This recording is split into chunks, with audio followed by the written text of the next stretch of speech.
Hello students. In previous lecture we have started with the 15th chapter, that is probability, and we have learned the concept of probability. Now in today's lecture we are going to proceed with the exercise of that particular chapter. But before we proceed with the exercise, there are some instructions. First, along with this lecture, I have sent one PDF file of the textbook, or I should say chapter 15 of NCERT. So you have to keep that PDF file open along with you. As such, you have to open exercise 15.1 because questions are like word problems, so much more bigger, so I cannot present on the board. That's why you can read question along with me. So you have to use two devices parallelly. In one device you have to observe or watch the video, and in another device you have to open your PDF. Okay, or either you can display both the things on the same screen also. Okay, so keep that thing ready. And second and most important instruction is that you have to revise the concept of the previous lecture. So in case if you have not revised, then pause this video for the 5 minutes and revise all the concepts thoroughly. Okay, don't think it's a concept of probability, we know everything, it's very easy. But the notes which we have written in last lecture are much more useful to you to understand these concepts. Okay, so it will be better you pause your video for 5 minutes and revise all the concepts, and then continue with the exercise 15.1. Okay, here I am with my textbook, exercise 15.1, then fill-ups. Question 1 is fill-ups, you can observe. So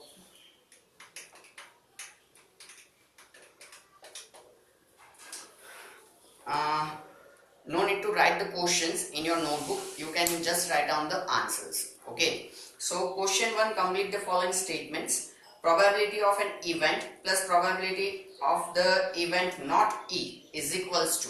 So that we have already concluded in the concept of complementary events.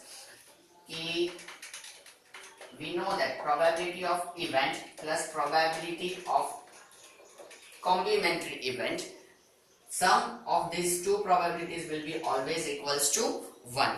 Okay, the probability of an event that cannot happen is 0. Okay, and such an event is called impossible event. Okay, maybe we have you must have revised the notes, so you have observed this. Okay, we have written that impossible probability of impossible events will be always equals to 0, and that is impossible event, as we know.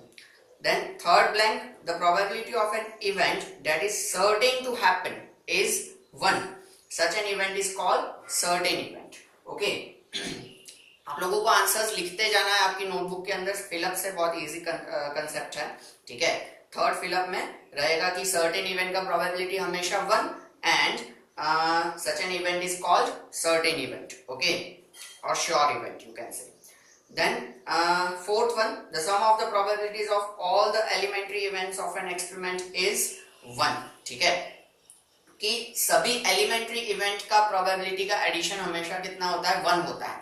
Again आप थोड़ा सा flashback में जा सकते हैं और notes में देख सकते हैं, ये हमने लिखा हुआ है पॉइंट, और साथ में हमने डाइस का एग्जांपल लेके ये समझा हुआ है भी है कि 1/6 सबका हो रहा है, तो टोटल कितना हो जाएगा? 6/6 यानी कि 1. सेम वे कॉइन में भी हमने डिस्कस किया था कि 1/2 हेड का प्रोबेबिलिटी और 1/2 टेल का प्रोबेबिलिटी एलिमेंट्री इवेंट्स. ठीक है, और 1/2 प्लस 1/2 2/2 यानी कि 1. हमेशा 1 होता है एलिमेंट्री इवेंट्स की प्रोबेबिलिटी का एडिशन या सम.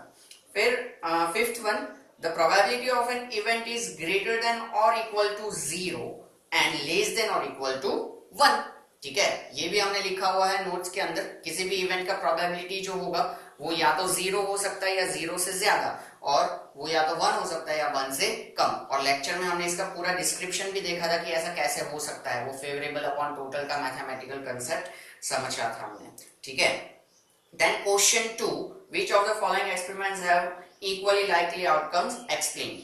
जनरली ऐसा क्वेश्चन एग्जाम में हो नहीं सकता है, पर फिर भी हम समझ ले, ठीक है। ये हम एक्सरसाइज 15.1 यहाँ पे कंक्लूड कर रहे हैं। टेक्स्ट बुक का पेज नंबर 308 है। रिमाइंड इसलिए करवा रहा हूं ताकि आप साथ में टेक्स्ट बुक ओपन रखें और क्वेश्चंस देखते जाएं, ठीक है, तो समझ में आएगा। जैसे मैंने कहा कि सारे क्वेश्चंस लिखना मेरे लिए पॉसिबल नहीं है। हाँ, तो which of the following experiment have equal likely outcomes explain. तो first one, a driver attempts to start a car, the car starts or does not starts. तो ये यहाँ पे इक्वली लाइकली आउटकम्स प्रेजेंट करता नहीं है, क्योंकि यहाँ पे काफी सारे पैरामीटर्स और भी हमें इंक्लूड करने पड़े। फिर second, a player attempts to shoot a basketball, he or she shoots or misses the shoot। तो यहाँ पर भी हम कह सकते हैं कि काफी सारे अलग अलग पैरामीटर्स इसमें अफेक्ट करते हैं, इसलिए इसके भी इक्वली लाइकली आउटकम्स नहीं हो सकते हैं, ठीक है। Then third one, a trial is made to answer true or false question, the answer is right और रॉन्ग। तो यहाँ पे दो इक्वली लाइकली आउटकम्स है, राइट और रॉन्ग। राइट की प्रोबेबिलिटी, रॉन्ग की प्रोबेबिलिटी, ऐसे हम डिस्कस कर सकते हैं। So of course we can say that it is having a equally likely outcome. तो थर्ड में रहेगा yes, it is having, okay. First and second में no. Then fourth one, a baby is born, it is a boy or a girl. तो यहाँ पर भी हम कह सकते हैं कि हाँ, इसके इक्वली लाइकली आउटकम्स है कि born baby will be either boy or a girl, ठीक है। आपके दिमाग में क्या चल रहा है वो मैं यहाँ पर भी समझ सकता हूँ, लेकिन उसके बारे में हमें सोचना नहीं है। हम सिर्फ दो ही चीज सोचेंगे, बॉय और गर्ल, ओके। हाँ, तो ये इक्वली लाइकली आउटकम्स इसलिए हुए, इसलिए ये पॉसिबल है। देन थर्ड क्वेश्चन, ये भी एक्सप्लेनेशन बेस्ड है कि why is tossing a coin considered to be a fair way of deciding which team should get the ball at the beginning of the football game, ठीक है। आपको मालूम ही होगा कि हर एक टीम में ये जो सिलेक्शन वाला होता है, ठीक है, वो हमेशा टॉस से किया जाता है, ठीक है। क्रिकेट में who will bats and who will balls, वो भी हम टॉस से डिसाइड करते हैं। फुटबॉल में भी ये टॉस से डिसाइड किया जाता है कि who will take the ball first, और वैसे सारे गेम्स में ये किया जाता है। तो इसके पीछे ये वजह क्या है? तो इसके पीछे यही वजह है कि ये जो टॉसिंग है वो हमेशा हमें फेयर आउटकम देता है, इक्वली लाइकली आउटकम देता है, आइदर हेड और आइदर टेल, ठीक है। तो सीधी सी बात है कि ये हमेशा बैलेंस डिसीजन रहेगा, ठीक है, और अनफेवर्ड डिसीजन रहेगा, ठीक है, और अनबायस्ड डिसीजन रहेगा, ठीक है।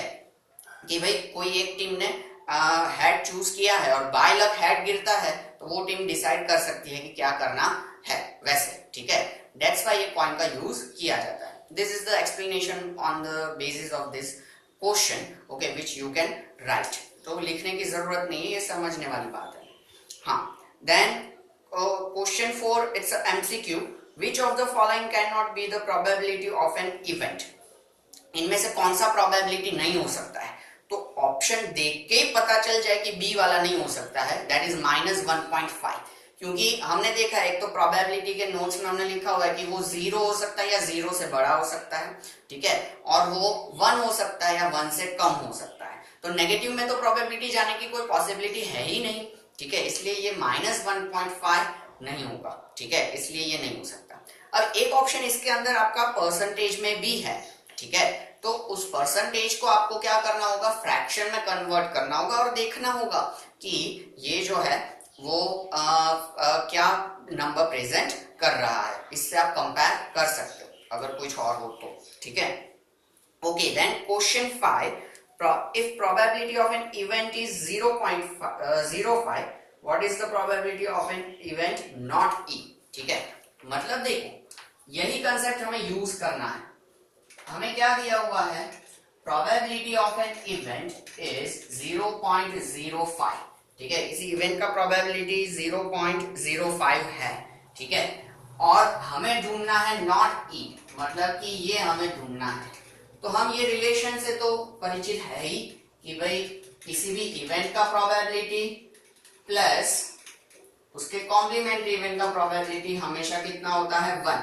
इसमें इवेंट का प्रोबेबिलिटी हमें 0.05 दे दिया है, तो हम कॉम्प्लीमेंट्री इवेंट का प्रोबेबिलिटी ढूंढ सकते हैं, दैट इज 1 - 0.05, 1 माइनस 0.05 बोले तो हाउ मच?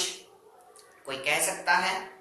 देखो यहाँ तो कोई कह सकता है, वैसा हो नहीं सकता, इसलिए आपको मैं सब्ट्रैक्शन शो कर देता हूँ। इन केस अगर कंफ्यूजन है तो आप डायरेक्टली ये डिसाइड कर पा रहे हो तो वेल एंड गुड, ये 0.95 तुरंत पता चल जाए तो बहुत बढ़िया। ना पता चले तो देखो कि 1 उसके बाद डेसिमल में कुछ भी नहीं है तो 0 0 और ये 0.05। अब यहाँ पे सब्ट्रैक्शन करना है, 0 is smaller than 5, borrowing process चलेगा तो 10 में से 5 जाएगा 5, 9 एंड 0, सो 0.95। तो कॉम्प्लीमेंट्री इवेंट का या नॉट ई का प्रोबेबिलिटी क्या होगा? 0.95। This will be the rough work. Okay, तो ये क्वेश्चन 5 आप लिख लीजिए, फिर हम आगे बढ़ते हैं। ओके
ओके, आप लोगों ने लिख लिया होगा।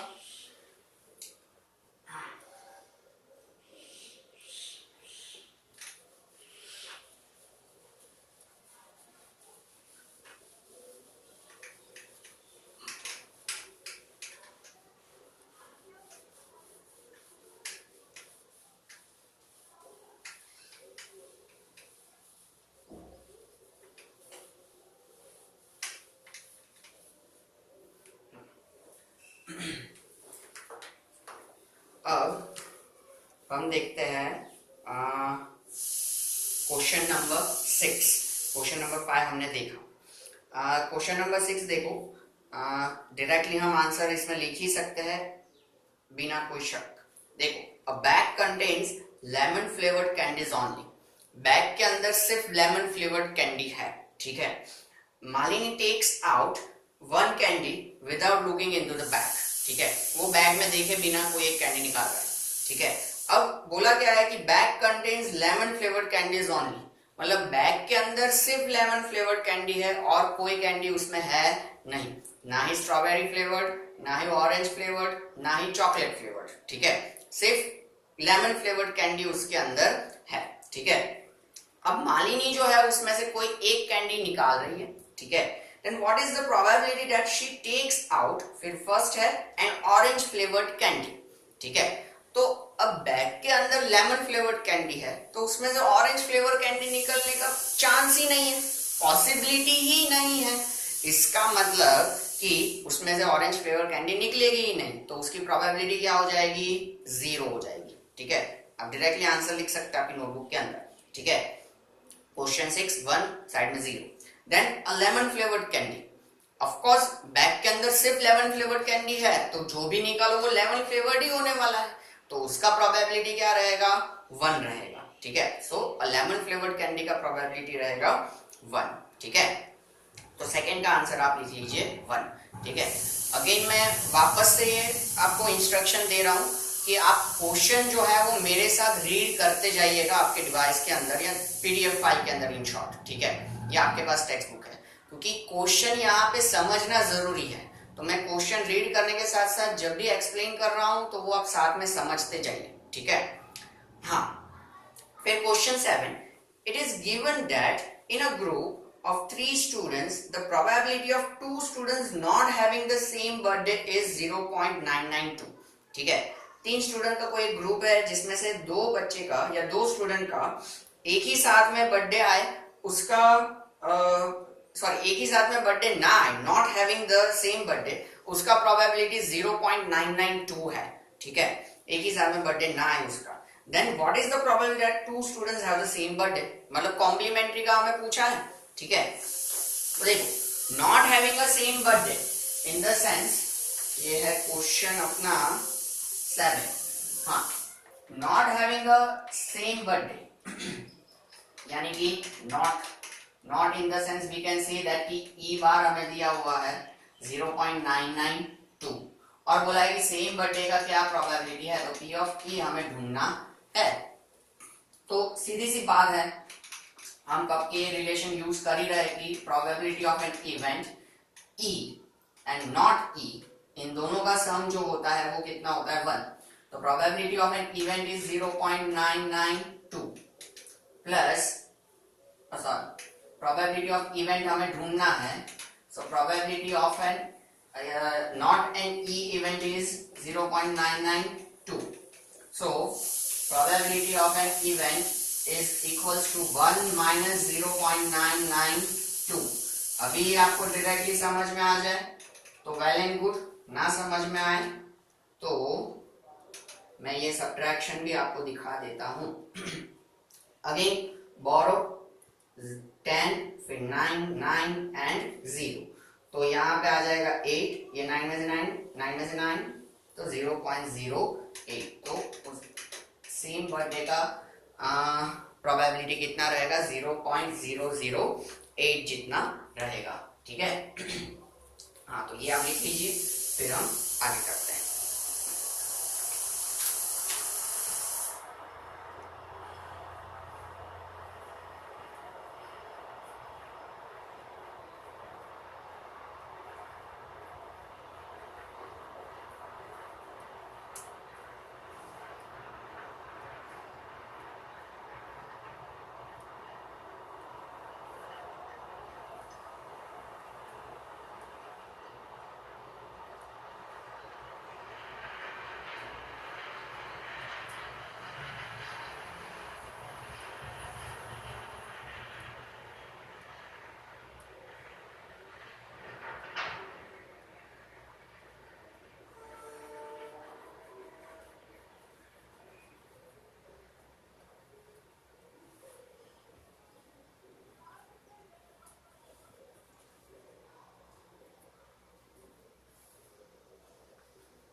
Okay, hopefully you have done, students. Then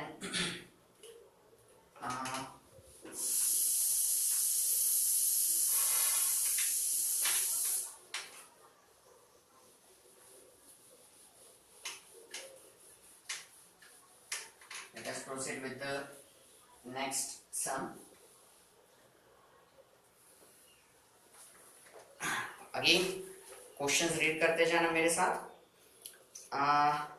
8th question, a bag contains 3 red balls and 5 black balls.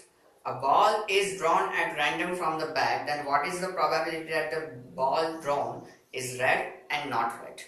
अब देखो यहाँ पे मैं एक सम जो लिख रहा हूँ उसमें सारी चीजें प्रेजेंट कर रहा हूँ ताकि आपको पता चले कि एग्जाम में किस तरीके से आपको प्रेजेंटेशन रखना है, सभी डिटेल्स के साथ, ठीक है। फिर बाकी के क्वेश्चंस में हम सीधे इसके आंसर्स डिस्कस करते जाएंगे, फेवरेबल अपॉन टोटल वैसे, ठीक है। So let's see, a bag contains 3 red balls and 5 black balls. Bag के अंदर 3 रेड बॉल है और 5 ब्लैक बॉल्स है, ठीक है। तो इसका मतलब कि क्वेश्चन 8, हाँ, हम टोटल नंबर ऑफ आउटकम्स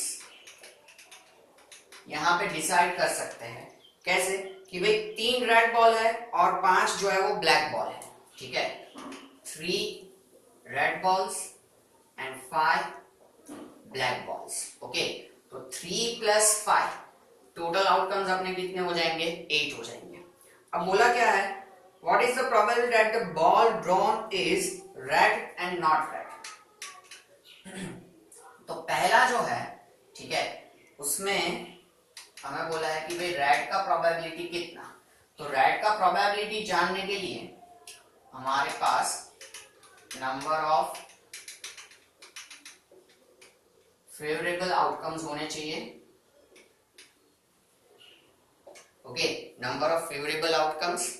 तो यहां पे हमारे फेवरेबल आउटकम्स कितने हैं, तो भाई रेड बॉल कितने हैं, 3, तो ये क्या हो जाएंगे हमारे फेवरेबल आउटकम्स, ठीक है। Then probability of getting red ball, ठीक है। इस तरीके से हम लिख सकते हैं probability of getting red ball is equals to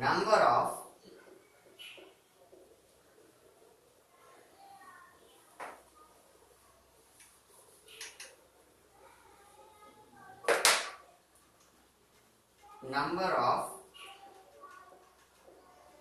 favorable outcomes upon total number of outcomes, ठीक है। favorable outcomes upon total number of outcomes, so we can observe favorable outcomes है हमारे 3 and total outcomes है हमारे 8, तो ये 3/8 हो जाएगा हमारा probability of getting red ball, ठीक है। अब इसके साथ में अपने दूसरा पूछा नॉट रेड बॉल, ठीक है। तो रेड बॉल नहीं है, तो सीधी सी बात है कि भाई probability of not getting red ball, इसमें आप दो चीजें समझ सकते हो। पहली चीज कि भाई ये कॉम्प्लीमेंट्री इवेंट हुआ तो 1 - 3/8 कर दो, तो आपका ये हो जाएगा 8 - 3/8 यानी कि 5/8 इसका प्रोबेबिलिटी, ठीक है। और दूसरा कि भाई कॉम्प्लीमेंट्री नहीं कंसीडर करता तो इधर से समझ लो कि रेड नहीं होगा तो कौन सा होगा, ब्लू होगा, अरे ब्लैक होगा, तो ब्लैक इन द सेंस 5 और 5/8 हो जाएगा। दोनों में से किसी तरीके से आप कर सकते हो। हालांकि ये लिखने के साथ साथ आप ये समझ लो कि हमेशा क्वेश्चन के स्टार्टिंग में ही आपको total number of outcomes present करने हैं, फिर फेवरेबल आउटकम्स प्रेजेंट करने हैं इवेंट के रिस्पेक्टिवली, ठीक है। ये हमारा सेकंड है which is not red we can say, हाँ। तो ये आपका इवेंट के कॉरेस्पॉन्डिंगली आपको favourable outcomes, formula and then answer, ठीक है। सिर्फ ये करोगे तो चांसेस है कि मार्क्स ना भी मिले या फॉर्मूला के मार्क्स आपके डिडक्ट भी हो, ठीक है। इसलिए इस तरीके से आपको हमेशा प्रेजेंट करना है। आगे के क्वेश्चंस में हम सीधा यही करेंगे क्योंकि हर बार ये करने की जरूरत है नहीं, सारी चीजें मेंशन बार बार करने की, ठीक है। पर आप समझ लेना कि एग्जाम में ऐसे प्रेजेंट करना होगा, ठीक है। ये आप लिख लीजिए, फिर आगे के क्वेश्चन में हम प्रोसीड करते हैं।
Okay, hopefully you all have done this.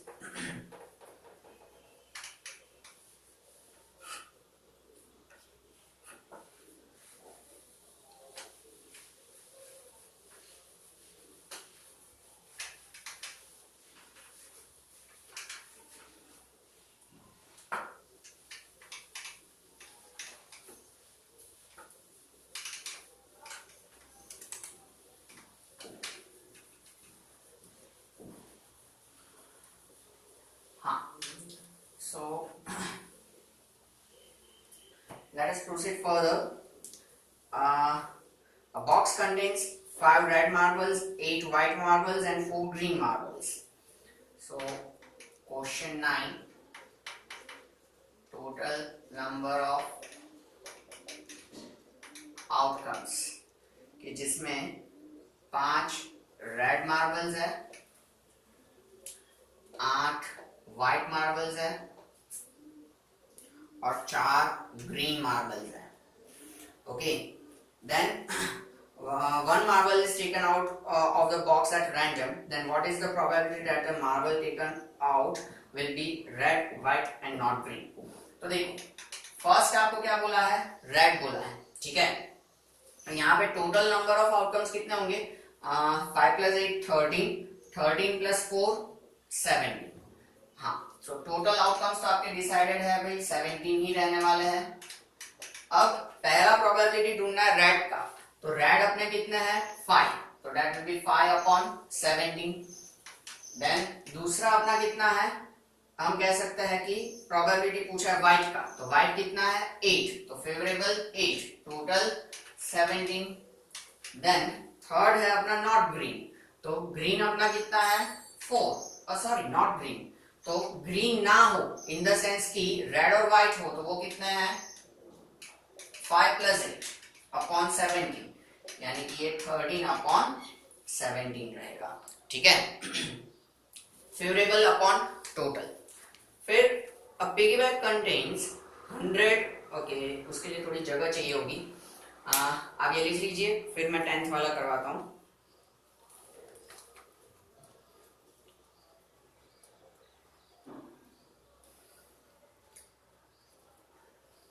जैसे मैंने कहा कि इसमें आपको फॉर्मूले और वो सब डिटेल में लिखना है, अभी हम सभी सब में वो लिखने नहीं जाएंगे, इसलिए ये डायरेक्टली मैं करवा रहा हूँ, ठीक है.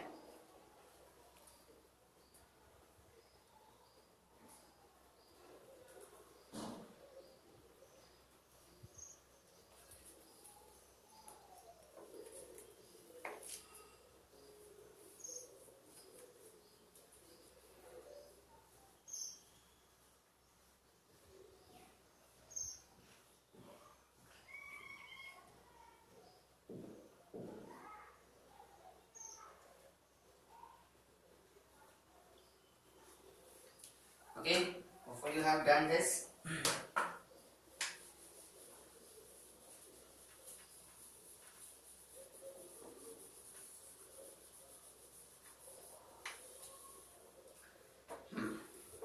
अब देखो क्वेश्चन समझना.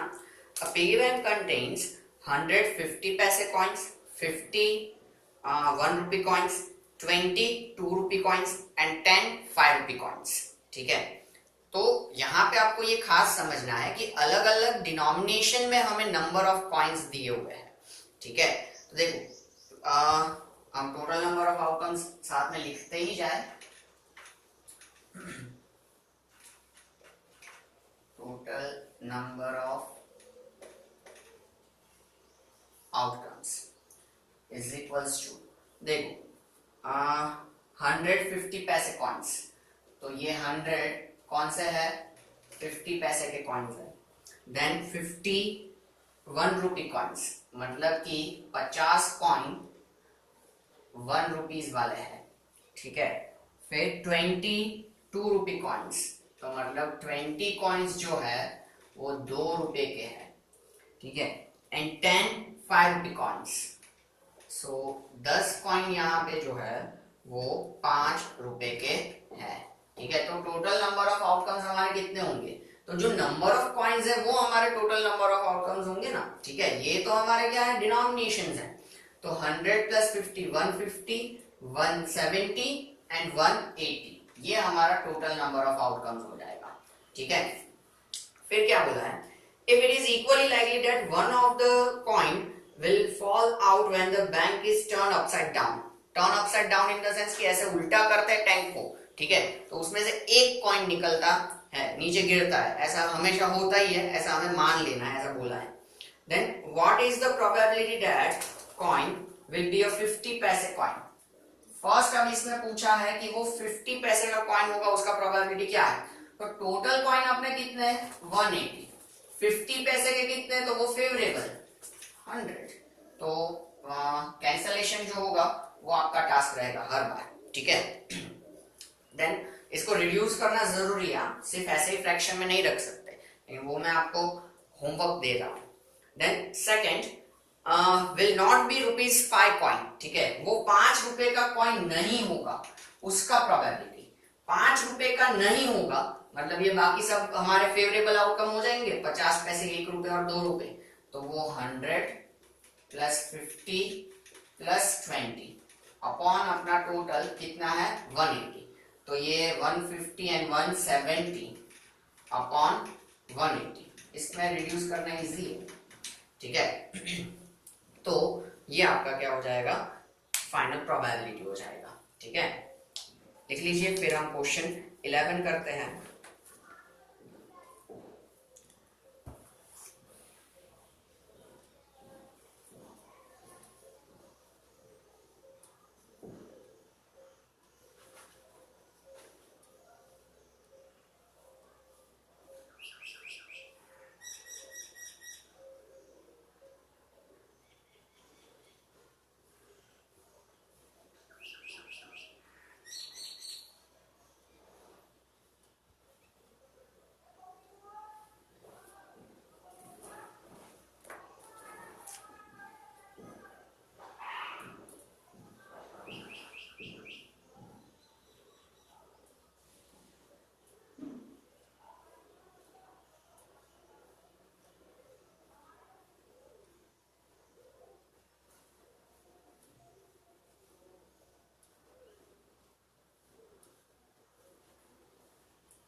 Okay, hopefully you have done this.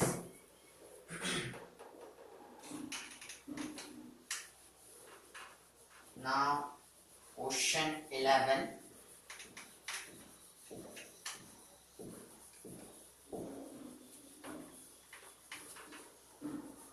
आपको हर बार इसी तरीके से लिखने का टाइम मिलता रहेगा, तो आप क्वेश्चंस खास समझते जाइए पहले मेरे साथ।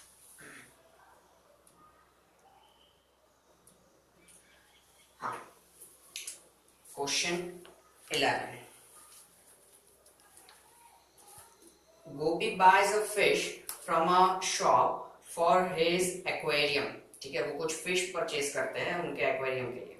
The shopkeeper takes out one fish at random from a tank containing 5 male fish and 8 female fish, तो यही हमारा टोटल नंबर ऑफ आउटकम दे देगा कि भाई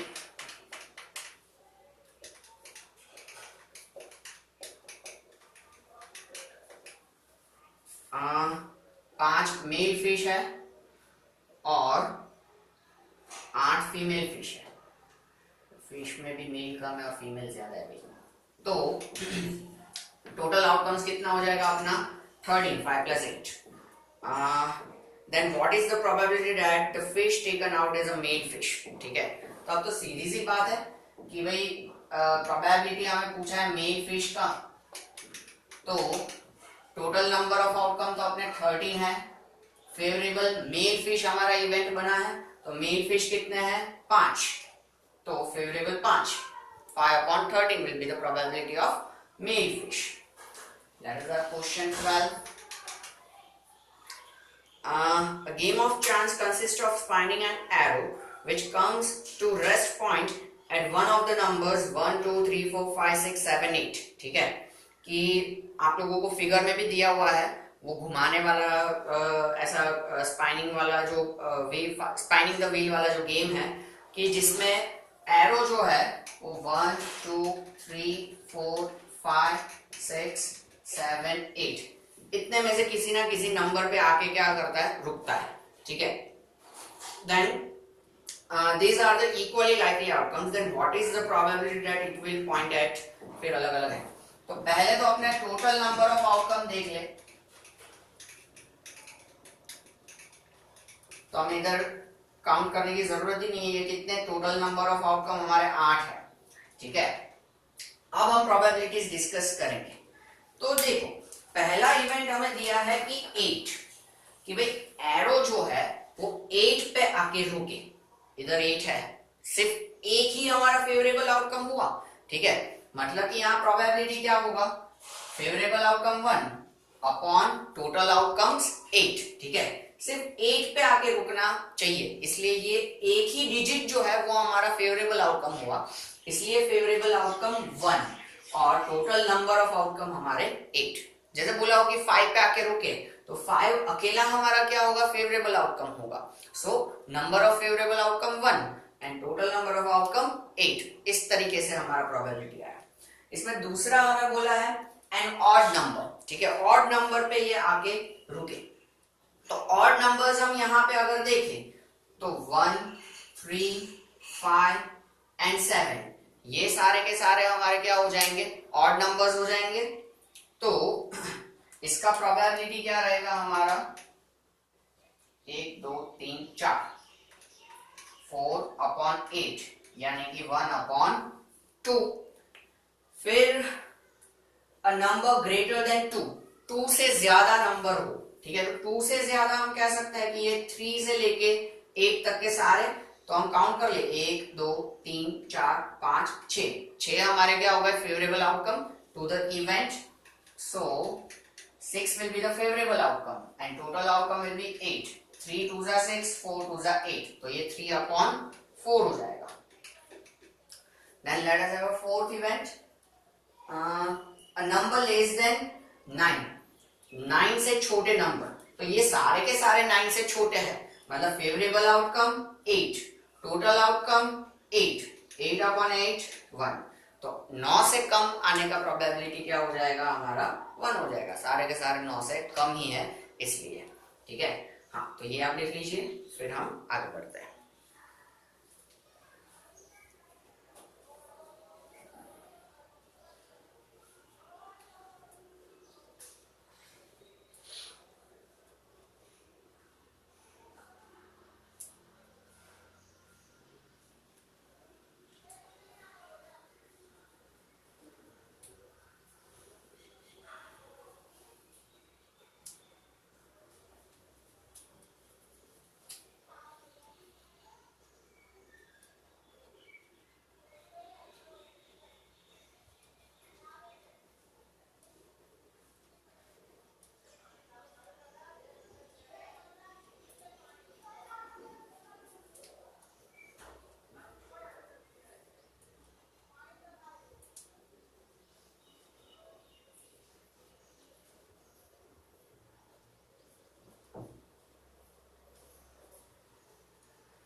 Okay, so you have done this.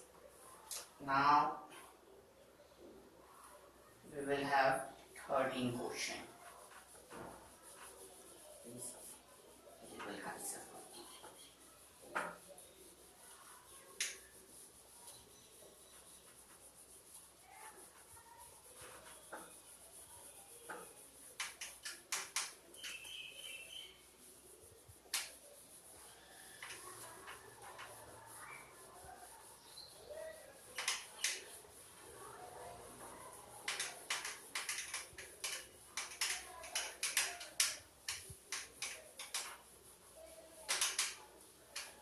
हाँ,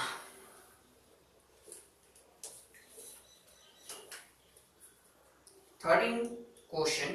अ डाई इज थ्रोन वंस। अब die को throw करना मतलब हमें पता ही है कि भाई 1 2 3 4 5 एंड 6 इतना गिरता है। तो टोटल नंबर ऑफ आउटकम्स हम यहीं से डिसाइड कर सकते हैं। कितने हो जाएंगे? टोटल नंबर ऑफ आउटकम 6 हो जाएंगे। ठीक है। Then dice thrown once, find the probability of getting, first है a prime number। अब देखो टोटल आउटकम तो 6। अब यहाँ पे आपको हमेशा एक ध्यान रखना है कि प्राइम नंबर्स बोला है तो 1 is neither prime nor composite. ठीक है, 1 जो है वो ना ही प्राइम नंबर है ना ही कंपोजिट नंबर है। तो प्राइम नंबर्स में 2 एक लौता इवन प्राइम नंबर है, 3 प्राइम नंबर है और 5 प्राइम नंबर है। ठीक है, 4 और 6 तो ये 2 से डिविजिबल है, तुरंत पता चल ही रहा है। तो फेवरेबल आउटकम्स कितने हो जाएंगे? 3। टोटल आउटकम्स 6, 3/6 यानी कि 1/2 हो जाएगा। फिर दूसरा इवेंट इसमें अपने को बोला है a number lying between 2 and 6, 2 और 6 के बीच में। तो 2 और 6 के बीच में कौन कौन है अपने? 3, 4 और 5। तो फेवरेबल 3, टोटल 6, 1/2। ठीक है, 3, 4 और 5 काउंट कितना हुआ? 3 हुआ ना, इसलिए फेवरेबल 3। ठीक है, फिर थर्ड है इसमें एन ऑड नंबर। तो अपने को मालूम है इसमें और कौन कौन से है? 1, 3 एंड 5। ये फेवरेबल 3, टोटल 6, इसमें भी कितना आएगा? 1/2 आएगा। Then question 14, one card is drawn from a well shuffled deck of 52 cards। ठीक है, then find the probability of getting। अब देखो यहाँ पे डेक ऑफ 52 कार्ड्स है, so total number of outcomes कितने हो जाएंगे? 52 हो जाएंगे। ठीक है, टोटल नंबर ऑफ आउटकम्स 52। अब अगर आपको फेवरेबल आउटकम्स डिसाइड करने के लिए जो अपने डेक वाला एक चार्ट बनाया था, आप लोगों को मालूम हो तो, अलग अलग सूट वाइज, उस पे स्पेड था, क्लब था, हार्ट था, डायमंड था, और वो पूरा चार्ट बनाया था, वो आप ओपन करके रखिए ताकि फेवरेबल आउटकम्स कितने हैं ना वो आपको तुरंत पता चल जाए। ठीक है, नोट्स में वो ओपन करके रखना है, तो जो फर्स्ट लेक्चर में किया था। अब देखो इसमें क्या बोला है, पहला event a king of red colour, red colour का किंग। अब कलर का स्पेसिफिकेशन आपको याद हो तो मैंने उसी वक्त बोला था कि red colour in the sense हम दोनों सूट्स कंसीडर करेंगे, हार्ट एंड डायमंड। तो रेड कलर का किंग यानी कि कितने किंग होंगे? 2 रेड कलर किंग होंगे। सो 2 फेवरेबल आउटकम्स हो जाएगा। टोटल आउटकम अपना 52, सो 1/26। फिर फेस कार्ड। ठीक है, फेस कार्ड और पिक्चर कार्ड। देखो आप आपके चार्ट में हर एक सूट में 3 होते हैं, जैक, किंग एंड क्वीन। तो वैसे हर एक सूट के 3-3 अगर हम देखें तो 4 3 12 हमारे फेस कार्ड्स होंगे। तो 12 फेवरेबल आउटकम्स और 52 total number of outcomes. 3 4 12 and 13 4 3/13। वैसे कैंसलेशन आपका होमवर्क का टास्क है पर अभी कर रहा हूं मैं। फिर रेड कलर्ड फेस कार्ड। ठीक है, तो हार्ट का फेस कार्ड 3, डायमंड का भी फेस कार्ड 3, मतलब कि टोटल अपने फेवरेबल आउटकम्स कितने हो जाएंगे? 6, और टोटल नंबर ऑफ आउटकम्स हमारे कितने होंगे? 52। तो ये 3 2 6 और यहाँ पे 26 twos are 52. Then fourth one, the jack of heart. ठीक है, तो हार्ट का जैक एक ही होगा, उसमें दो तो हो नहीं सकते यार, उससे ज्यादा भी नहीं हो सकते, तो फेवरेबल आउटकम 1, एक ही हार्ट का जैक और टोटल 52. फिर फिफ्थ वन, अ स्पेड. अब स्पेड के कितने 13 कार्ड्स होते हैं, एक एस, 9 हमारे नंबर कार्ड्स 10 और 3 हमारे picture cards jack queen and king, तो टोटल 13. तो फेवरेबल 13, टोटल 52. 13 4s are 52 होता है, इसलिए 1/4. ठीक है.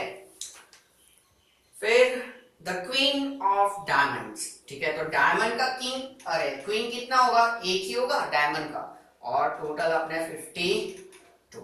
ठीक है, तो ये हो गया अपना 14 क्वेश्चन सॉल्व.